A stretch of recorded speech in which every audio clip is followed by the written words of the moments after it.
तोपों से तलवार भिड़ी वो दौर सुनाता हूँ, रणबांग के शेरों की दहाड़ का शौर्य का सुनाता हूँ। जय श्री कृष्णा। यादव समाज हमेशा से ही देश धर्म के लिए बलिदान देने के लिए हमेशा आगे रहा है। द्वारकाधीश के रणबांकुरे वंशज यदुवंशियों ने हमेशा सर उठाकर जीना पसंद किया और कभी भी अपने क्षत्रिय आन मर्यादा से समझौता नहीं किया। आज हम बात करेंगे भारत के स्वतंत्रता प्राप्ति में यदुवंशियों की भूमिका और कुर्बानियां। अंग्रेजों के अत्याचार से जब पूरे आर्यवर्त की धरती कंगार उठी और जब सारे राजा मजबूर और लाचार होकर बैठ गए थे, तब सर्वप्रथम अंग्रेजों के विरोध 1759 में तमिलनाडु के यादव वीर वीरा अलगुमुथु ने यादव ने तलवार उठाई और युद्ध करते हुए वीरगति को प्राप्त हो गए। अलगुमुथु ने और उनकी यादव सेना की वीरता से अंग्रेज इतने भयभीत हो गए थे कि उस इलाके के सभी यादव बच्चों के हाथ कटवा दिए थे। सन 1857 में रेवाड़ी हरियाणा के राव गोपाल देव यादव ने अकेले 30 अंग्रेजों का सरदर से अलग कर युद्ध घोष का ऐलान किया। 10 मई 1857 को रेवाड़ी के राव रामलाल यादव ने दिल्ली पे धावा बोलने वाले क्रांतिकारियों का नेतृत्व कर आंदोलन को मजबूत किया। 17 नवंबर 1857 को नसीबपुर नरनौल में रेवाड़ी नरेश राव तुलाराम सिंह यादव का सामना अंग्रेजों से हुआ। इतिहास बताता है कि तुलाराम के सिपाहियों का पहला हमला इतना रणनीतिक और जोरदार था कि बात अंग्रेजी फौज के अनुमान से आगे निकल गई। घोड़े पर सवार राव किशन गोपाल ने अतुलनीय वीरता का प्रदर्शन देते हुए हाथी पर सवार कर्नल जॉन ग्रांट बेराड का सर तलवार की एक ही वार से अलग कर दिया। तुलाराम और 5000 अहीर रणबांकुरे अंग्रेजी सेना को गाजर मूली की तरह काट रहे थे। नतीजा ये हुआ कि ब्रिटिश सेना की कमान संभालने वाले कर्नल जॉन ग्रांट बेराड और कैप्टन वालेस को जान से हाथ धोना पड़ा, जबकि लेफ्टिनेंट ग्रेजी, केनेडी और पियर्स बुरी तरह जख्मी हुए। लेकिन इससे पहले कि राव तुलाराम के हाथों अंग्रेजों की मात होती, ब्रिटिश समर्थक नाभा, कपूरथला, जींद और पटियाला की फौजें मदद के लिए पहुंच गईं। देखते ही देखते दृश्य बदल गया और राव तुलाराम का लश्कर टूट गया। उनके सेनापति राव किशन सिंह, राव रामलाल और शहजादा मोहम्मद आजम और 5000 अहीर सैनिक वीर गति को प्राप्त हो गए, पर जिगरे में अभी फौलाद बाकी थी। तुलाराम अपनी बची कुची ताकत के साथ राजस्थान चले गए। बीकानेर नरेश के मदद से मारवाड़, बीकानेर के जार के नाम लिखे गए पत्रों के साथ राव साहब ने रूस का रुख किया। सेंट पीटर्सबर्ग के संग्रहालय में राव तुलाराम जी द्वारा ले जाया गया सरदार सिंह बहादुर राजा बीकानेर का पत्र आज भी सुरक्षित रखा है। पश्चिमी यूपी के बुलंदशहर में सूर्यवंशी मेहताब सिंह क्रांतिकारी सेना को लीड कर रहे थे और उनके कहने पर 20,000 की सेना में शामिल थे अहीर 24 यानी यादवों के 24 गाँव के अहीर। अंग्रेजों के विरोध युद्ध करते करते मेहताब सिंह और 24 गाँव के हजारों अहीर वीरगति को प्राप्त हो गए। 1857 की क्रांति की आग जब बिहार में लगी तो वृद्ध बाबू कुंवर सिंह ने सर्वप्रथम अंग्रेजों के विरोध तलवार उठाई। तब उनकी मदद करने दानापुर रेजिमेंट के रंजीत यादव ने रेजिमेंट में 50 अंग्रेजों को मार्च बगावत कर दानापुर रेजिमेंट के सिपाहियों के साथ बाबू कुंवर सिंह जी से जगदीशपुर में मिले। रंजीत यादव के वीरता से प्रभावित हो बाबू साहब ने उन्हें अपना सेनापति बनाया। रंजीत यादव बाबू कुंवर सिंह के साथ मिलकर अंग्रेजों को गाजर मूली की तरह काट रहे थे।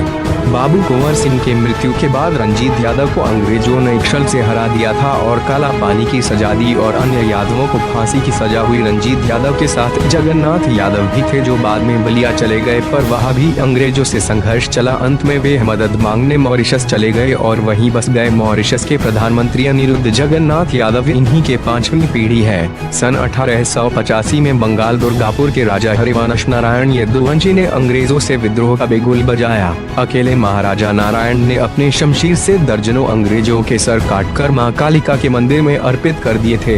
1890 में संधि के बहाने राजा साहब को अंग्रेजों ने मिलने बुलाया और अंधाधुंध तोप से उन पर फायर कर दिया।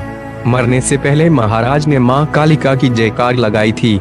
सन 1930 में बांका रामपुर बिहार के यादव जमींदार महेंद्र गोप ने अकेले दर्जनों अंग्रेजों को गोली मार दी। महेंद्र गोप ने बांका और भागलपुर के क्षेत्र में अंग्रेजों को नाक के दम कर दिया। शहीद महेंद्र गोप के दल में 250 क्रांतिकारी थे।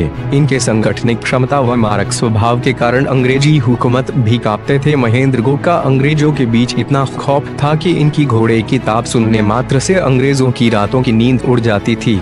खुली डूमर के नड्ढा पहाड़ों में ही महेंद्र गोपाल ने क्रांतिकारियों के साथ छुपा करते थे और भारत की स्वतंत्रता कराने की योजना बनाते थे।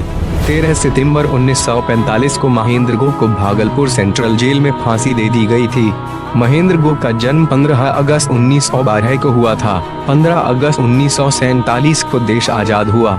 जिन्हें गांधी नहीं भूले उन्हें हमने भुला दिया। दक्षिण अफ्रीका में सत्याग्रह के दौरान बिहार के एक वीर अहीर ने महात्मा गांधी को 1000 पाउंड का कर्ज दिया था। बद्री अहीर दक्षिण अफ्रीका में गांधी जी के सत्याग्रह में जेल की सजा भुगत चुके थे।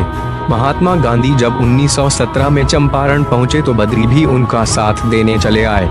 महात्मा गांधी ने अपने आत्मकथा में बद्री जी के बारे में कुछ इस प्रकार लिखा था, जब मुझे अफ्रीका में पैसों की सख्त जरूरत थी तो बद्री ने अपना सब कुछ मुझे दान दे दिया, पर मैंने लेने से मना कर दिया। पर उसने कहा, भाई पैसों का क्या है, मैं कुछ ना जानूं, मैं तो आपको ही जानता हूँ। बद्री मुवकिल विशाल हृदय का विश्वासी था, मेरे साथ कई बार जेल गया था। उसने सत्याग्रह में बड़ा हिस्सा लिया था।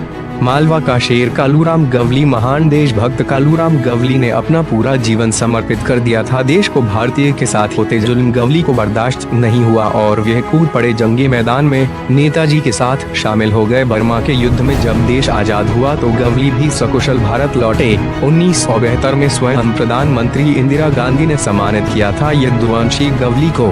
15 अगस्त 1947 को भारत की आजादी के समय गुजरात जूनागढ़ के नवाब ने 90% हिंदू आबादी को नजरअंदाज करके भारत के बजाय पाकिस्तान में शामिल होने की घोषणा की। नवाब की घोषणा सुनकर पूरा सोरठ हक्का बका हो उठा। चारों तरफ खलबली मच गई, लेकिन गुजरात के वीर अहीर मेणंद बापा डांगर ने नवाब का विरोध किया। मेणंद बापा डांगर गांधी जी के बहुत करीबी थे। मेणंद बापा डांगर जी ने शिक्षा को लोक सेवा का माध्यम बनाया था। मेणंद बापा डांगर जी ने लुशाला गांव के छात्रों के साथ हड़ताल किया और काठियावाड़ परिषद में सक्रिय रूप से राष्ट्रीय आंदोलन में शामिल हुए। वीर अहीर मेणंद बापा डांगर जी के कारण ही आज जूनागढ़ गुजरात भारत का हिस्सा है। भारत सरकार ने 15 अगस्त 1974 को स्वतंत्रता सेनानी मेणंद बापा डांगर जी को इंदिरा गांधी जी द्वारा ताम्रपत्र और अन्य पुरस्कार से सम्मानित किया गया। आजाद भारत में इंडिया गेट पर सर्वप्रथम तिरंगा फहराने वाले ब्रिगेडियर हुकुम सिंह यादव पश्चिमी यूपी के बागपत जिले के एक यदुवंशी अहीर जमींदार परिवार में जन्मे। हुकुम सिंह यादव भारत के अंतिम अंग्रेज वाइसराय लॉर्ड माउंटबेटन के एडीसी थे और सबसे पहले तिरंगा भी उन्होंने ही फहराया था भारत में। अपने मेहनत और ईमानदारी के कारण चौधरी हुकुम सिंह यादव मात्र 20 वर्ष की आयु में कैप्टन की रैंक हासिल कर ली थी। आखिरकार वह दिन आ गया। 15 अगस्त का वो दिन था और भारत गुलामी की जंजीरें तोड़ जश्न आजादी मना रहा था। इंडिया गेट पर लाखों की तादाद में पहुंचे थे हिंदुस्तानी आजादी का उत्सव मनाने। वाइसराय लॉर्ड माउंटबेटन ने तिरंगा फहराने का सम्मान ब्रिगेडियर हुकुम सिंह यादव को दिया था। भारतीय सेना में ब्रिगेडियर हुकुम सिंह यादव सबसे सम्मानित अफसरों में से एक है तथा इन्हें इनके अतुलनीय योगदान बहादुरी के लिए जाना जाता है। तो मित्रों, यह तो कुछ उदाहरण थे। ऐसे ही अनेकों यदुवंशियों ने सर काटे और कटवाए थे भारत को स्वतंत्रता प्राप्त करवाने में। हालांकि पछतावे के साथ यह कहना पड़ रहा है कि देश और धर्म की रक्षा के लिए सबसे ज्यादा यदुवंशियों ने बलिदान दिया है। हमारे यादव समाज का बलिदान हमेशा इतिहास के पन्नों से गायब कर दिया जाता है। कृपया यह वीडियो ज्यादा से ज्यादा शेयर करें ताकि सभी यदुवंशियों को अपना गौरवशाली इतिहास पता चले। जय श्री कृष्णा, जय हिंद, जय यादव, जय माधव।